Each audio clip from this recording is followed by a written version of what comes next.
복음서에 보면 예수님에 대한 적대심이 점점 커집니다. 처음에는 예수님을 적대하는 바리새인이나 서기관들이 마음으로만 좀 불편해하고 서로 이렇게 자기들끼리 불편해합니다. 예수님에 대해서 비난하죠.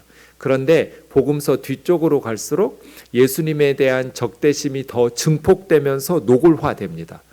더 강도가 세져요. 그래서 급기야 예수를 죽이기로 결정합니다.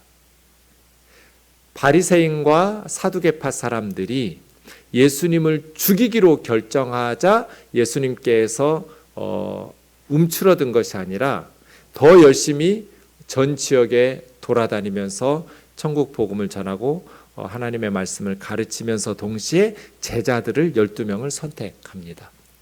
그러니까 세상이 예수님을 죽이려고 도전하면서 그 세상이 하나님 나라와 하나님의 복음을 회방하는 도전에 대한 예수님의 응전이 제자들인 거예요. 지금도 세상의 공격을 향한 하나님의 대답은 제자들입니다. 어떤 조직이나 권세나 돈이나 명예나 권력이 아니고 예수님을 따르는 제자들이 하나님의 나라를 무너뜨리는 세상의 공격에 대한 예수님의 유일한 대답이에요. 예수님은 딱 제자들만 남겨놓고 떠나셨어요. 그 제자들에게 돈을 물려주시지도 않았고 어떤 세상의 높은 지위나 권력을 주시지도 않았고 어떤 건물이나 조직이나 이런 것들을 주시지도 않았어요. 그냥 사람들, 제자들만 남겨놓고 주님은 그들에게 올인해놓고 승천하셨어요. 예수님의 제자들이 예수님이 맡겨주신 사명을 제대로 수행하지 못하면 예수님의 사역은 실패죠. 다른 플랜 B나 플랜 C가 없었어요. 예수님에게는. 그냥 올인이에요. 올인을 한국말로 다 걸기 이래요. 예수님은 제자들에게 다 걸었어요. 예수님의 사역을 회방하고 예수님을 죽이고 천국 복음을 전파하지 못하도록 위협하고 협박하는 사탄의 배후에 조종을 받는 이 세상의 공격에 대한 예수님의 대답은 제자들이었다. 이것을 우리가 기억하고 지금도 우리가 하나님의 말씀으로 잘 양육된 제자들, 예수님의 제자들을 남겨놓고 교회가 그 일에 힘쓰고 떠나야지 다른 거에 힘쓰면 안 되는 거죠. 건물이야 시간이 지나면 낡아지고 또 허물고 새로 짓거나 할 거잖아요. 그런데 그 사람들 말이에요. 제자들, 천국의 기둥과 같은 일꾼들, 베드로가 가는 곳마다 사탄의 나라는 무너지고 그리스도의 나라는 세워질 거잖아요. 요한이 가는 곳마다, 야고보가 가는 곳마다, 오늘 본문에 나오는 이 영적인 거인들이 가는 곳마다 사탄의 나라가 무너지고 예수 그리스도의 나라가 건설될 거잖아요. 우리가 하나님의 나라를 공격하는 이 세상에 대한 예수님의 응전, 갈수록 예수님에 대한 증오심이 증폭되고 예수를 죽이기로 결정하니까 예수님은 이걸 이제 강조하는 게 마가복음이거든요. 정확히 12제자를 언제 세우냐면 세상이 예수님을 죽이기로 결정한 직후에 산에 가셔서 밤새 철야 기도하시고 12를 산으로 부르셔서 사도로 임명하시거든요. 그냥 뽑은 거 아니에요. 12명을. 예수님께서 눈여겨보시고 밤새 산에서 철야 기도하신 후에 12제자를 선택해서 그 12제자 양육하고 예수님은 12제자 남기고 천국으로 승천하셨죠. 그래서 동역자들이에요. 9장까지는 예수님 혼자 사역하셨어요. 10장부터는 제자들과 함께 동역하세요. 이것을 우리가 기억할 필요가 있습니다. 그럼 제자들을 불러서 뭐 하시는가? 오늘 1절과 5절에 보면 세 가지 동사가 있어요. 부르셨다, 권능을 주셨다, 내보내셨다. 이거죠. 예수님께서 12제자를 부르셨어요. 부르셔서 그냥 세상으로 가는 거 아니에요. 중간에 하나가 있어야 돼요. 주님이 우리를 부르셨어요. 주님의 제자로, 주님의 일꾼으로. 그리고 우리에게 그냥 세상으로 가라고 하신 것이 아니라 권능을 주시고 가라고 그랬어요. 그래서 그리스도인들은 권능을 받아야 돼요. 주님으로부터 받는 거예요. 성령 충만함으로 받는 거예요. 권능을 받고 그리고 세상으로 내보내셨어요. 제가 늘 말씀드리지만 소금은 소금들끼리 모여 있으면 아무짝에 쓸모없죠. 빛이 빛들끼리 모여서 무슨 소용이 있어요. 이미 밝은데. 소금은 세상 속의 소금이지 교회의 소금이 아니에요. 너희는 세상의 소금이라. 너희는 세상의 빛이라. 주님 그렇게 말씀하셨어요. 교회의 소금이라 교회의 빛이라가 아니고요. 그래서 주님께서 부르시고 권능을 주신 이유는 교회에서 더 많이 모이라는 게 아니고 세상으로 내보내시기 위한. 그래서 예수님의 제자들이 모인 교회는 기본적으로 선교 공동체일 수밖에 없어요.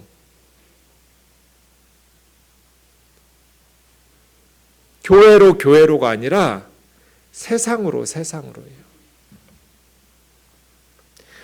그래서 세상의 평가 기준과 천국의 평가 기준이 달라요. 세상 사람들은 부자 되세요 그래요. 좋죠 뭐 부자 되라는데 뭐 굳이 뭐 싫어요 그럴 필요는 없잖아요. 부자 되세요. 네 부자 될게요.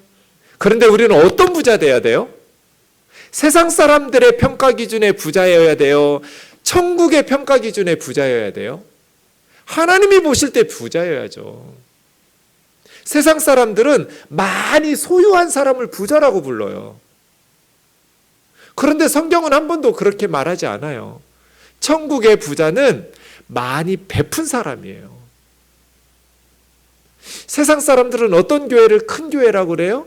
성도들이 많이 있는 교회를 큰 교회라고 그래요. 그런데 천국에서는 그딴 게 하나도 중요하지 않아요. 천국에서는 어떤 교회를 위대한 교회라고 할까요? 성도들을 많이 파송한 교회를 큰 교회라고 할 거예요. 주님이 제자들을 부르신 것은 많이 모여가지고 큰 교회 만들라는 게 아니라 세상으로 내보내시기 위한 선교 공동체로 만드신 거예요. 우리 우면동 교회는 그리고 저와 여러분은 하나님께서 인정하시는 천국의 부자요 천국의 큰 교회인가 아니면 세상 사람들이 부러워하는 세상의 부자와 세상의 위대한 교회인가 말이에요. 세상으로 보내기 위해서 주님 우리를 부르신 우리는 선교 공동체이죠. 우리나라가 왜 잘 살게 되었을까요? 여러 가지 이유가 있겠지만 저는 열심히 선교했기 때문이에요. 참 한국교회사를 읽어보면 감동적인 부분들이 있어요. 선교사들이 온 직후에 한국교회는 선교사를 만주로 파송해요.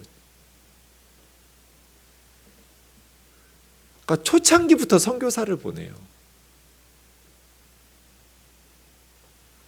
우리도 복음을 전해야 된다고.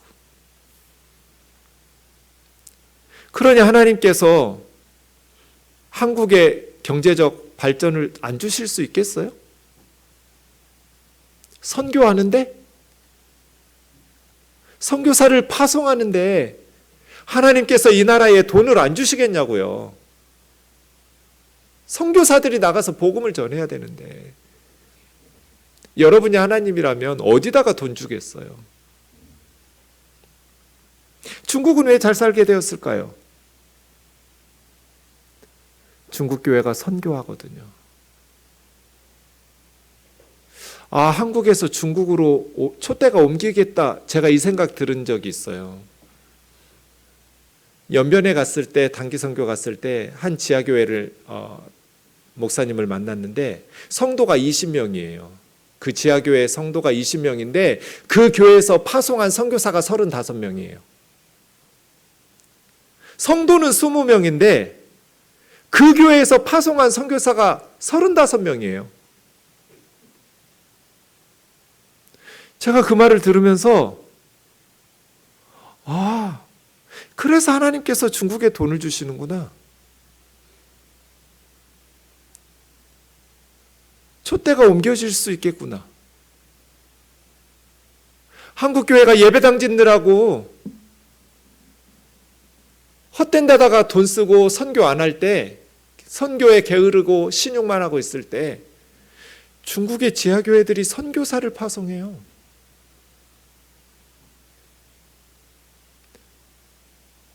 사랑하는 자매 형제 여러분, 우리 우면동 교회가 세상 사람들이 부러워하는 그러한 교회가 아니라 천국에서 기뻐하는 교회 되기를 주의 이름으로 축원합니다. 많이 파송해야 돼요.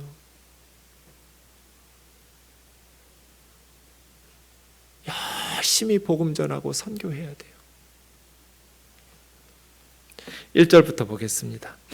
12제자를 부르시고 어떤 권능을 주시냐면 더러운 귀신을 쫓아내고 모든 병과 모든 약한 것을 고치는 권능을 주셨어요. 그래야 복음이 전파되죠. 능력으로, 표적과 기사와 응답으로 축사의 역사가 나타나고 치유의 역사가 나타나야 이건 초대교회에서 끝났다. 뭘 근거로 끝냈다고 말하는지 저는 이해할 수가 없어요. 성경에 그런 말씀이 한 구절도 없는데 초대교회에서 이런 귀신이 쫓아나가고 질병을 고치는 성령의 역사와 방언의 은사와 이런 것들은 끝났다고 뭘 근거로 그런 식으로 말씀하시는지. 지금도 이 복음이 전파되는 곳마다 귀신이 쫓아나가고 모든 병과 모든 백성들의 연약한 것들이 성령의 능력으로 고치고 치유하는 권능의 역사가 나타날 줄로 믿습니다. 구하는 자에게 주시고 주님께서 능력으로 복음을 전하시지 말로만 지식으로만 전하는 거 아니에요. 그래서 우리는 구해야 돼요. 무엇을? 주님의 권능을. 그리고 12제자의 이름이 나옵니다. 2명씩 짝지어서 나옵니다. 베드로와 안드레, 야고보와 요한, 형제들이죠. 빌립과 그의 친구 나다나엘인 바돌로메, 도마와 세리마테. 마테마가 누가복음에 다 12제자 이름이 나오는데요. 마태복음에만 마태 앞에다가 직업, 전직 직업이죠. 세리, 그걸 써놨어요. 자기가 쓰고 있는데. 마가나 누가는 세리 마태 이렇게 하지 않아요. 그냥 마태라고 그래요. 마태 레위인데 자기를 쓸 때 마태는 세리였다는 걸 밝혀요. 12제자 명단에. 나 세리였다고. 무슨 뜻이에요? 나 매국노였다고. 나 인간 쓰레기였다고. 돈을 위해서 나라도 팔아먹고 하나님도 팔아먹고 예루살렘 성전에 예배 금지예요. 회당 출입 금지예요. 세리들은. 죄인들이라고 손가락질 받던 세리 마태. 나를 제자로 부르신 예수님. 그 은혜가 너무 감격스러운 거예요. 알페오의 아들 야고보와 다데오, 가나안 사람 시몬과 가룟 유다, 예수를 판 자. 이렇게 12명이 예수님의 제자로 부름받았고 똑같은 주님을 똑같이 만나고 똑같은 말씀을 똑같은 기적을 보고 들었는데 가룟 유다는 예수님을 팔았습니다. 똑같이 말씀을 배워도 똑같은 제자가 되는 건 아니에요. 5절부터 보시면 12를 보내시면서 이방인의 길로도 가지 말고 사마리아인의 고을로도 들어가지 말고 이스라엘 집에 잃어버린 양에게로 가라 이렇게 말씀하십니다. 왜 그랬을까요? 왜 이방인들에게 가서 복음 전하면 안 돼요? 왜 사마리아인들의 고을에 들어가서 천국 복음을 전하고 귀신을 쫓아내고 거기에는 그런 능력이 나타나지 않나요? 그렇잖아요. 그런데 왜 이방인과 사마리아인의 고을에 들어가지 말고 이스라엘에게만 가서 복음을 전하라고 하셨을까요? 마태복음에 보면 계속 가지 마라, 가지 마라 그래요. 그러다가 마지막에 마태복음 끝날 때 모든 족속에게 가라고 그래요. 계속해서 이방인의 길로 가지 말라고. 사마리아인의 고을로도 들어가지 말라고. 나는 이방인에게로 보냄받지 않았다고. 가지 말라고 그래요. 금지, 출입 금지. 근데 끝나기 직전에 모든 족속에게 이제 가라고 그래요. 그리고 마태복음이 끝나요.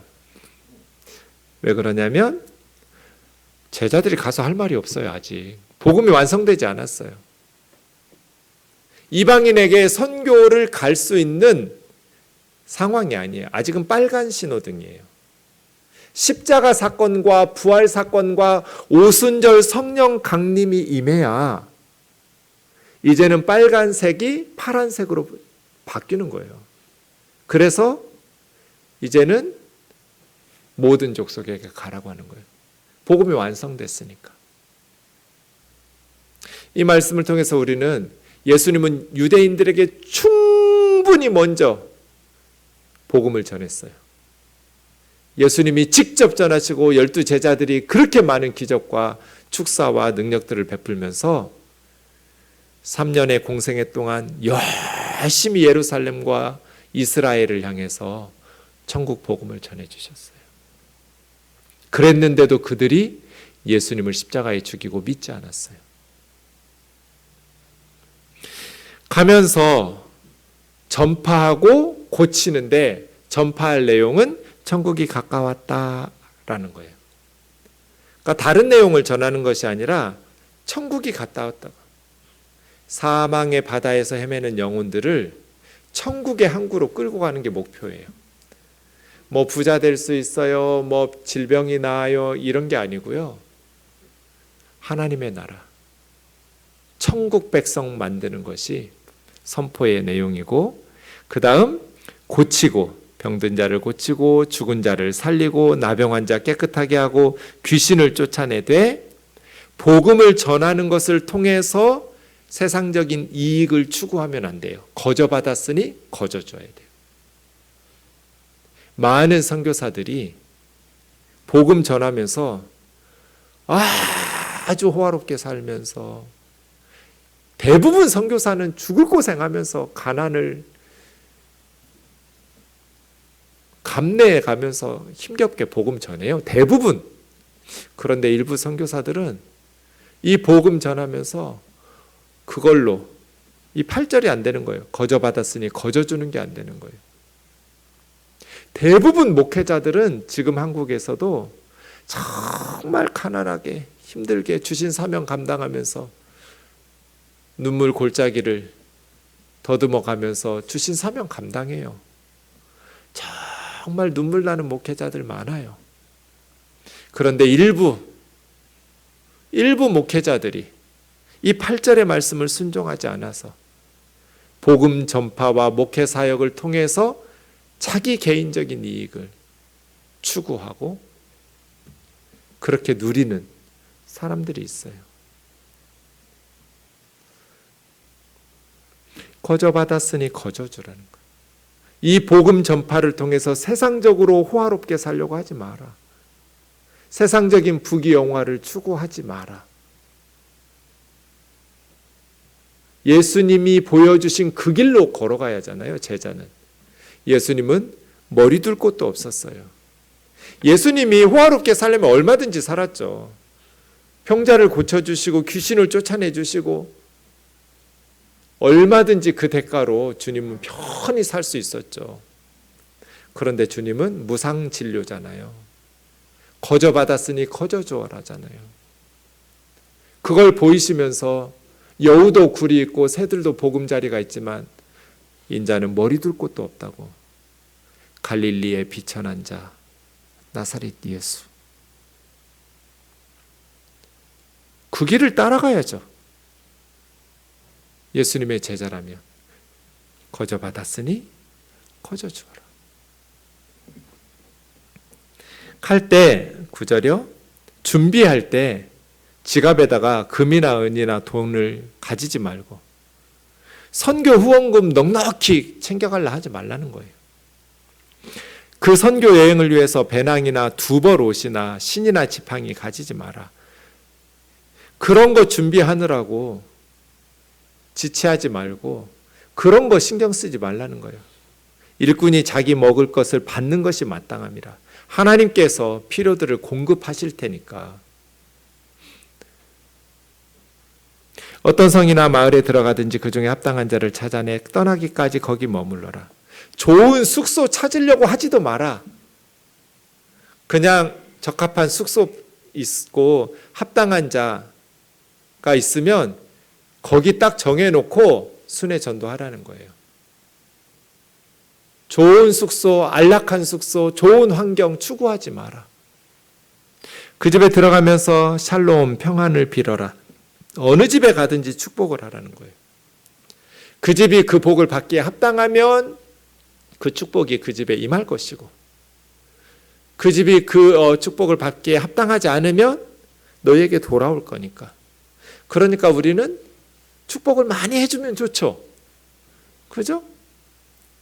그 집에 합당하면 그 집이 복 받아서 좋고, 기도 응답 받아서 좋고, 합당하지 않으면 돌아와서 우리가 받으니까 좋고, 영접하지도 않고 말을 듣지도 않으면 성이나 집에서 발에 먼지, 내가 니네 집 거는 먼지도 안 가져가, 이렇게 경고하고 떠나라는 거예요. 단절. 너의 길과 나의 길은 달라. 그 끝이 천국과 지옥이야. 내가 먼지도 안 가져갈 거야 하면서 심판의 메시지를 남기고, 경고의 메시지를 남기고 와야 돼요. 심판날에는 소돔과 고모라가 그 성보다 견디기 쉬우리라. 소돔과 고모라야 뭐 잠깐이지만 영원한 심판, 둘째 불못은 영원한 고통이잖아요. 그렇게 경고하고 돌아오라는 것이죠. 자, 세상에 파송된 예수님의 제자답게 잘 살아가려면 어떻게 해야 될까요? 우리가 세상에 파송된 예수님의 제자로 잘 사명 감당하면서 살려면 어떻게 해야 될까요? 두 가지가 필요합니다. 마가복음 3장 보세요. 말씀드린 것처럼 3장 12절 앞부분에는 예수님을 죽이기로 결정하거든요. 3장 6절에서 바리새인들, 서기관들, 사두개파 사람들. 예수님 살아날 가능성 제로예요. 그때 예수님이 모든 지역에 복음 전하면서 12제자를 밤새 철야기도 하시고 산으로 불러 12를 세우실 때 함께 있게 하세요. 그리고 보내셔요. 보내실 때 권능을 주셨어요. 그러니까 세상에 파송된 예수님의 제자로 우리가 사명 잘 감당하려면 두 가지가 필요한데, 첫 번째는 예수님과 함께 있어야 돼요. 예수님과 함께 있는 시간이 충전이 돼야 세상으로 나가죠. 그리고 두 번째는 권능을 힘입어야 돼요. 성령의 능력을 사모하고 성령의 능력을 힘입고 성령을 사모하면서 성령과 함께 따라가는 거예요. 그때 우리를 통해서 하나님의 놀라운 역사가 일어날 줄로 믿습니다.